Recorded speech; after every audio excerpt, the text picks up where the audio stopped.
না, ধান না খেয়ে গেলে আমার নাম শেষ করে। না না ঠিকই বলে কেন ওইটা বলছি দেখছেন তোমাকে? না না ও কেন বছরে বলছি তোমাকে, জমিতে জল নেই, জমিতে যে একটা গাছ যে বড় বেরোবে, হবে না, সেটাও নেই। বেরোবে, সেটা কিচ্ছু নেই জমিতে। জমিতে কিচ্ছু নেই, তাহলে গাছটা হবে কোথা থেকে, ফসলটা হবে কোথা ও তো থেকে? মার খেয়ে শুধু ইউরিয়া মারলে হবে? গাছটা না বলে কে বোঝাবে, বলে বলে বোঝানো যাচ্ছে চাষ না। তো করে যাচ্ছে চাষি, ওই তো মরা। চাষি আজকে মরছে কেন, এই দাদা, কারণেই। আলুর দাম আছে পেয়েছে দেখেছেন? আলু বললাম তো, করে রেখে মরবেই কত তো। খরচা।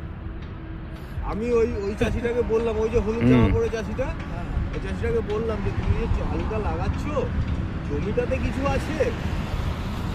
কত কেজি মেরেছো? বলছে দাদা 50 কেজি মারা হয়ে গেছে। আমি 50 কেজি ইউরিয়ার দাম কত? 500 টাকা। আমি নর্মাল ধরলাম। আর এক বস্তা জৈব কত হলো? 600 টাকা। 1100 টাকা অলরেডি দিয়ে দিয়েছো। এখনো আলু সবে বীজ ঢোকাচ্ছ। এখনো প্রচুর মাল আলুর পয়সা উঠবে তো? খালি উঠবে না চাষে। ধানে ধানই দেখো না জল, এই এমন বৃষ্টি হলো লাস্টে রোয়া হলো ধান ভালো হবে।